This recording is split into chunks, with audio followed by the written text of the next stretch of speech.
যার কথা না বললে নাই, তিনি হলেন আমাদের চৌধুরীয় বড় ভাই এবং আপা, সেটা হলো মৌসুমী আপা কিংবা শাহাবুল। ওনার বাসাতে আমরা হঠাৎ এসেছি, আসি দেখছি যে উনি কিন্তু খুব অসুস্থ হয়ে কিন্তু বসে আছে। কিন্তু আসার পর আমার খুবই একটু খারাপ লাগলো যে আমার বোনের অসুখের জন্য আমারও মনটা খুব খারাপ লাগলো যে আগেও শুনিনি, আমি হঠাৎ চলে আসছি। কিন্তু আসার পরে দেখছি উনি অসুস্থ, যে ওনার জন্য একটু সবাই দোয়া করবেন। আর 2 দিন ধরে অসুস্থ, জ্বর, সর্দি, জ্বর এবং কাশি, মাথা যন্ত্রণা।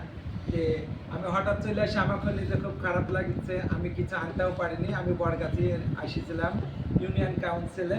আসার পর কিন্তু দেখছি যে আমার এই চৌধুরী আপার খুব অসুস্থ, সবাই ওনার জন্য দোয়া করবেন এবং ভালোবাসা দিবেন। উনিও সুন্দর সুন্দর মজার ভিডিও করে, নাচ গানের, খুবই ভালো লাগে। আমার সাথেও অনেক ওনার ভিডিও আছে, তাও দেখবেন।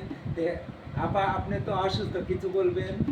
আমি আর কি বলবো, আপনারা সবাই দোয়া করেন আমি যেন সুস্থ হই। এই যে আমার পুত্র ভাই এসেছে আমার বাড়িতে বেড়াতে, সে অনেক অনেক ভিডিও ছাড়ে। আপনারা সবাই দোয়া করবেন, আপনাদেরকে যেন মজার মজার ভিডিও দিতে পারে।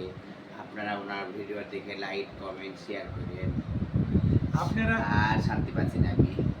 আচ্ছা, আল্লাহ দিলে ওষুধ খেলে আপনি সুস্থ হয়ে যাবেন। সকলের দোয়া আপনার উপরে আছে, এতে কোনো সমস্যা নাই। আসসালামু আলাইকুম।